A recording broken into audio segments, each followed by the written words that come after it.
So let me show you the solution of problem 2. I already copied the main equation and it's not symmetric at all. So first let's make it symmetric.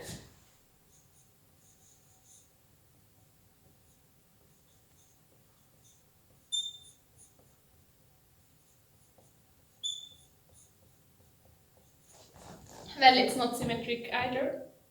But actually the xi's and the yi's, they are a permutation. So instead of writing xi here, we can use the yi that corresponds to that permutation. So we can write it like this. And now we have a symmetric equation. We have a lot of sums, which is not that cool either. So let's get rid of the sums first and look at the terms without the sum. And actually, I want to make a lemma of this. Let x and y be non-negative numbers, and let their difference be at most 1s. And this inequality holds. So we want to prove this inequality. First, let's get rid of the case where both x and y are 0. So if x equals y equals 0, we have 1 is larger than or equal to 0, which is true. So in all other cases, I first rearrange the terms. I write all of them on the same side. Let's look at this, and it actually looks a bit like a discriminant of a quadratic equation. More exactly, if we have a polynomial, and the discriminant is b squared minus 4ac. We already have a b, and we need to factor this to get an ac.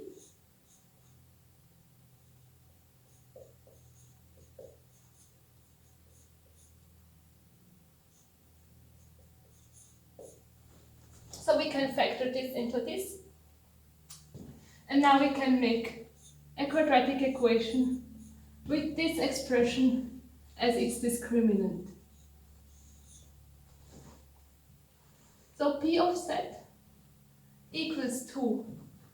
For a we take this, we actually also could take this for a, it doesn't matter.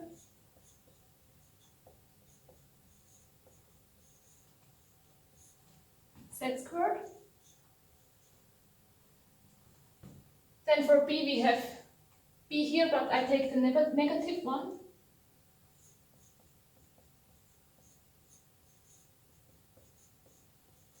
And for c I take x plus y. So we have a polynomial with this discriminant.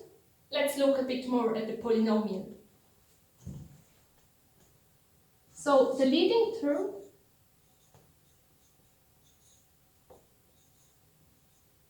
is equals to x minus y squared plus xy.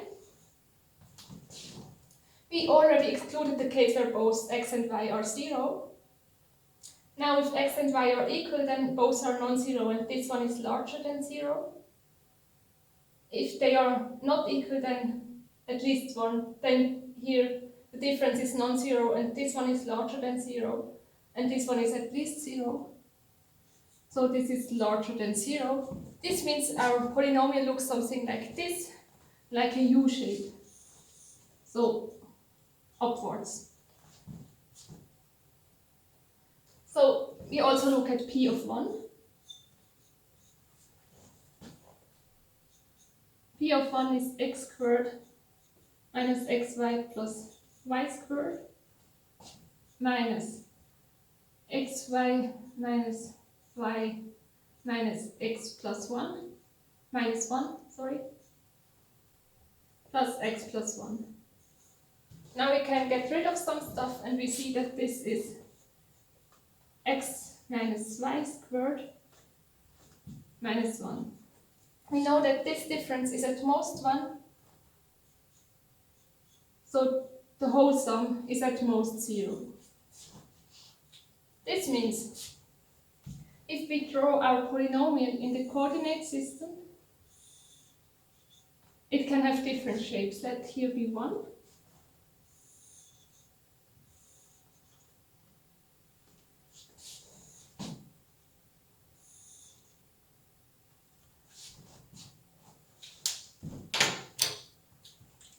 So either p of 1 is smaller than 0. Then we have something like this. If p of 1 is 0, we can either have something like this, or also something in the other direction, like this. Or we can have the case where we exactly touch 0. In the right case, we have two solutions of the polynomial, so the discriminant is positive. In the black case, we have exactly one solution of the polynomial, which means that the discriminant is 0. In total, we know that in every case, the discriminant is positive, or 0. Actually, if we know this is at least 0, we can rearrange it again to get the original inequality, and we actually have a proof of this inequality. But let's look at the zeros as well, at the case where this inequality is an equality. So in this case, we need two things. First, we need that p of 1 equals 0, and then we also need that here it only touches and it's not going through like over here. And so we can calculate this x coordinate as minus b over 2a, and this must be 1. So let's do this and make some space.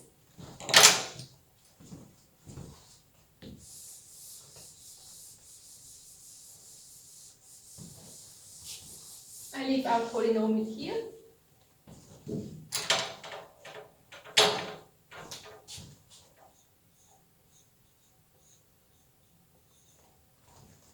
So to get p of 1 equals 0, before we calculated that p of 1 is x minus y squared minus 1. So x minus y squared must be 0 and must be 1.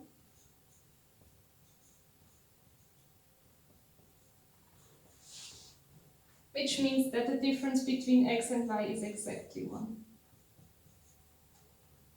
We have a symmetric situation, so let's assume that x plus 1 equals y. So we also need that minus b over 2a equals 1. Minus b is x plus 1, y plus 1. And 2a is 2 times x squared minus xy plus y squared. Now we can replace every y by x plus 1.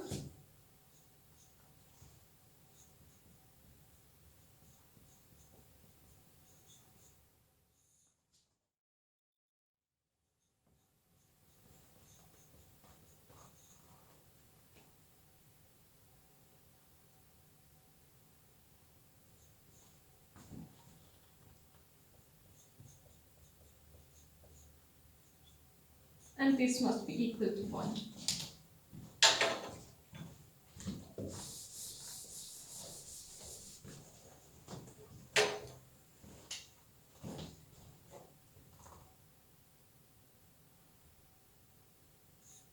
So we can take this on the other side and calculate everything. Then we get x squared plus 3x plus 2 equals 2x squared, then minus 2x minus x plus 2x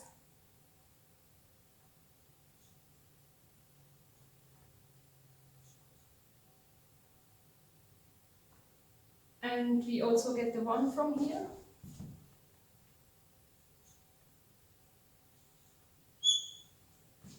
And now I think I actually lost the next. So it should be, here we have a minus x, and here we have a plus 2x, yes, and it's times 2. So a 2 here as well. Which leads to x squared equals x, which leads to x is either 0 or 1, which leads to equality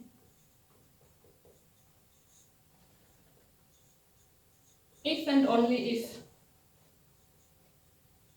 xy is 0, 1 or 1, 2. Let's make some more space. So we proved that equality, and actually we did something more. We said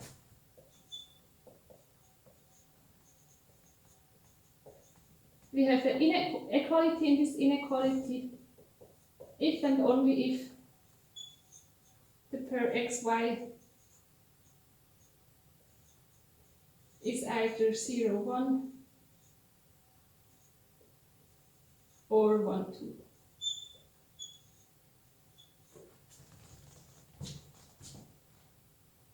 So now we want to use this inequality for the original problem. So in the original problem, we have a pair xy, x, or a pair xi, yi. We have that both of them are non-negative.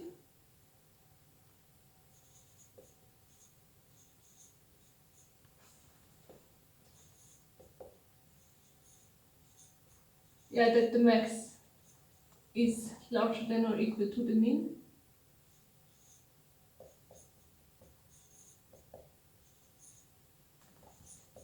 And also that the distance of the two is at most 1.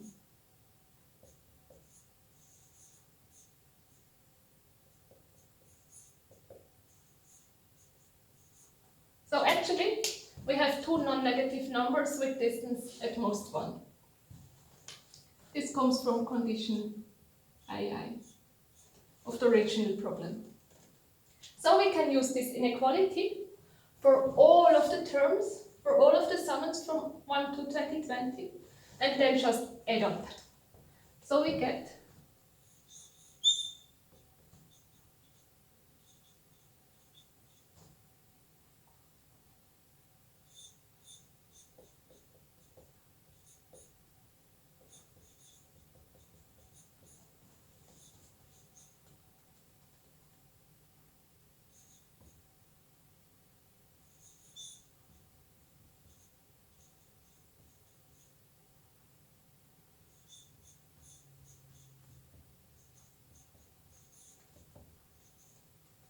and we already know that this is exactly equal to the right-hand side of the original equation.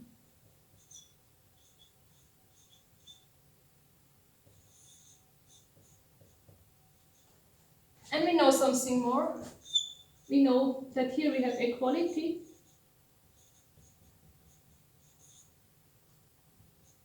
if and only if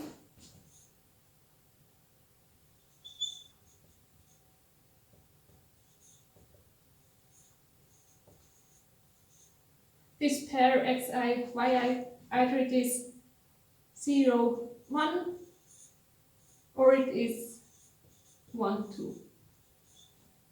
Actually, we also know from the conditions we originally had that the difference of any xy and any yj is at most 1. So from this it follows that either all xi, yi are 0, 1, or all xi, yi are 1, 2. So let's first look at the case where everything is 0, 1.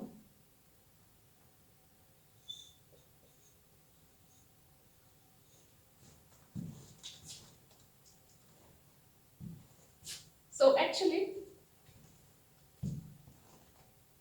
we have xy's and yi's, and in total we always have to pair a 0 and a 1 or a 1 and a 0. So if we look at x1 to x2020 and the y's,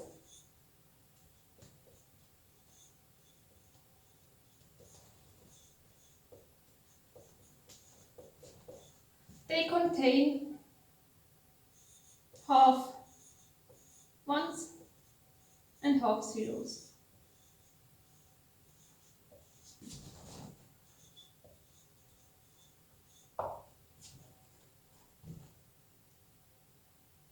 So, as the y's are a permutation of the x's, we know that the x1s to the x2020s, they contain 1010 ones and 1010 zeros.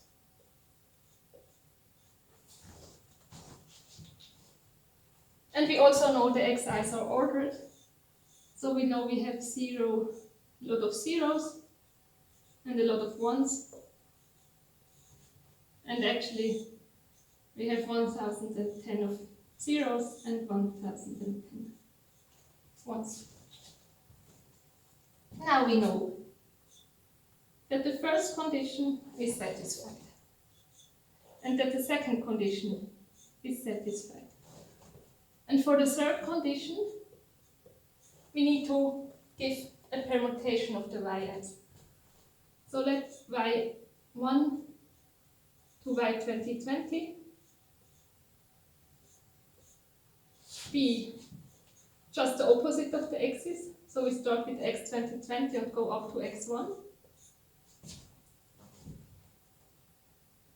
which means it's first a lot of ones and then a lot of zeros. More exactly, it's again this number of ones and zeros.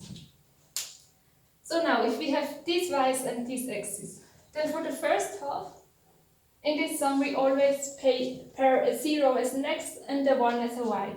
This means we have equality here.